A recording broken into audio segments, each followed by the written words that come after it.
welcome back to Ask Nikki as I'm eating my hair, and I'm going to jump right in to today's question. It says, okay, I feel like I'm gonna burp though now, or hiccup, whatever. Hi Nikki, I have been with a guy for 5 years and known him for 3 years before that. Things have been perfect for us, for me at least. I love him so deeply, and I thought that I was going to spend the rest of my life with him. We were both always so sure that we wanted to be together and have a future together. But about 4 months ago, he decided that the relationship wasn't working out. He has been drinking and partying excessively for the last year. He has done everything in his power to make me realize that he doesn't want anything to do with me. I'm coping with the situation the best I can, but how can I move on? Please give me advice on this. All right, so that is hard. That is, okay, so a couple things to this. First thing is, I think that it's good. I actually was just listening to now I know that this might seem like a weird correlation, but hopefully you'll understand what I'm saying. I was just listening to a book on the flight home from Pittsburgh, and it was called Sometimes You Win, Sometimes You Learn, instead of Sometimes You Win, Sometimes You Lose. And I think when things happen in life that are really painful or the outcome isn't what you wanted, I feel like sometimes our response is to just be hurt and go inward. Actually, I think that's just a natural response for everyone. But I think what is important to apply to every single situation in your life where you don't get what you necessarily wanted is to look at the situation and go, okay, what did I learn from this? Because there is nothing, and I really mean that, there's nothing you will experience in life that you can't walk away from learning something. And I honestly mean it, nothing. And with this situation, I think what a good thing to do would be to look at it and go, all right, what am I learning from this so that I can take it with me into future relationships? It may be, you know, getting exactly what your intentions are and your morals and your beliefs are out on the table, you know, earlier, so that you can, I don't want to say avoid heartbreak, because I know that's just hard and you can't tell the future. You didn't know that this was going to happen.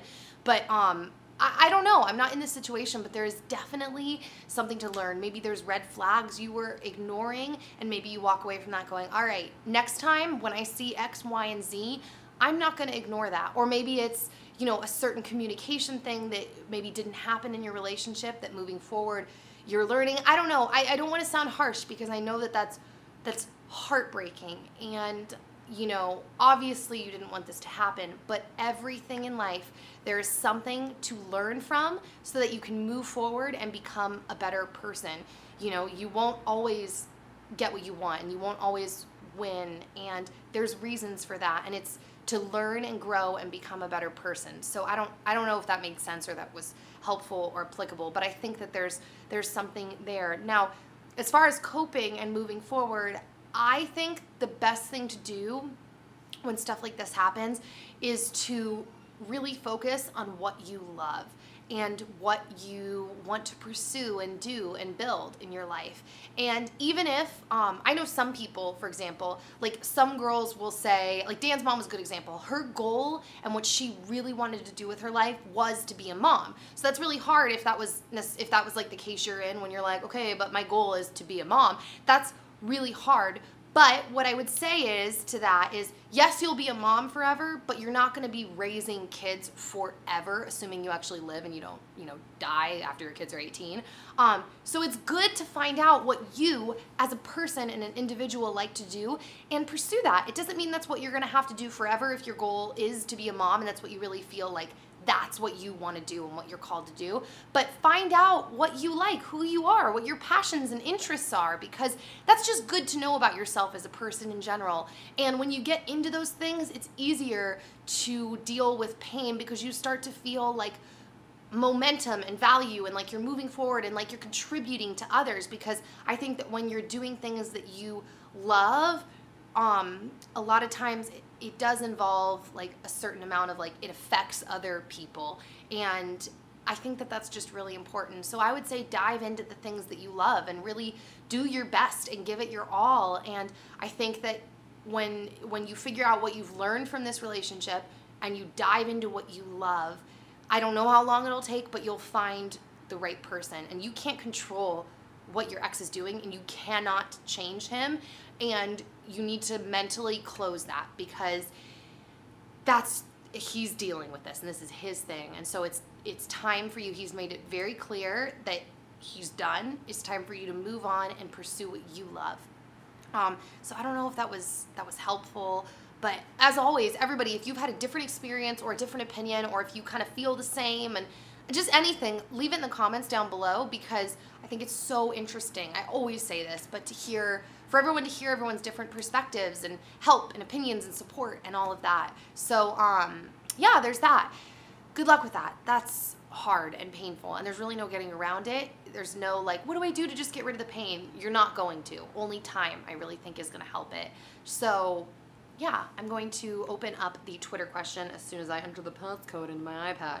And it says, how do you deal with negative people in your life? People who complain / see the worst.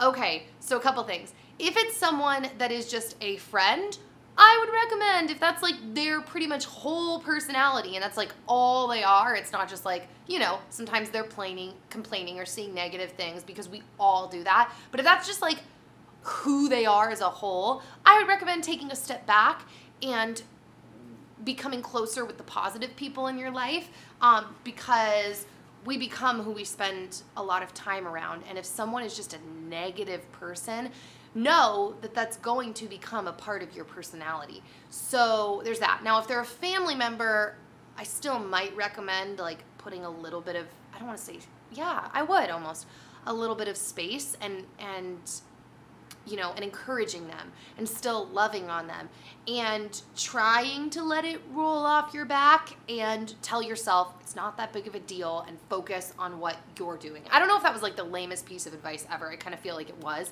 but that's what I'm thinking right now, is to really, when things are really bothersome to me, the more I can think, it's not that big of a deal. Like, someone's negativity or their positivity doesn't dictate who I am. The more I can stay in that mindset, I notice the more healthy I am emotionally and the more productive I am in life, when I try not to really put that much value on either.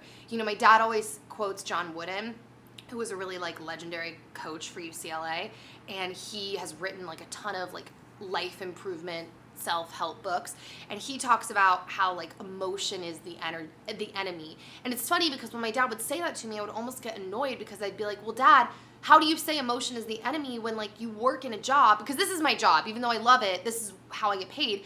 How do you connect emotionally and be open with people, but then not let those things affect you? Like when people have really mean things to say or whatever. I keep adjusting because I'm sitting on the floor. I don't know. I thought this was a cool shot, and now that I'm here, I'm like, this is kind of painful. Was this worth it? Anyways, it would kind of annoy me, because I'd be like, how do you, it's different. This is like, it's a people person, like connection, emotional bearing kind of thing. But when I was listening to that book, I was mentioning, I think it was in this, yeah, it was in this video. I mean, things start to come together in my head. It kind of went off. I was like, oh my gosh, it's just not placing that much value on what other people are saying. Not placing that much value on compliments, which I already know this, but I just never really connected that it was kind of the same thing. Not placing too much value on compliments. If someone's like, you're the most beautiful person ever, which like when you're on the internet, you get those two extremes. Like, I love you, I want to kiss the ground that you walk on, to like, you're so stupid, you should burn in hell, you're ugly, and I hate you. You know, you get like two extremes. I don't know why I put that voice on like comments, but I do, because they're just like extreme. So not to put too much value on the good and not to put too much value on the bad, because it is what it is, and you know, I'm doing my thing. So that is, I think, a good way to look at it too, is to not put that much value on negativity or positivity. So yeah, as always, leave your comments down below, guys, if you know, agree with any of the things that I said, if you disagree with any of the things I said, just kind of your thoughts in general, because I love hearing, I feel like there's a lot of diverse people watching internet videos in general. So yeah, send your messages and questions to asknikkip@gmail.com or use the hashtag Asknikkip, and I will see you all very, very soon in live. You understand? Okay, I think you get it. Bye, guys.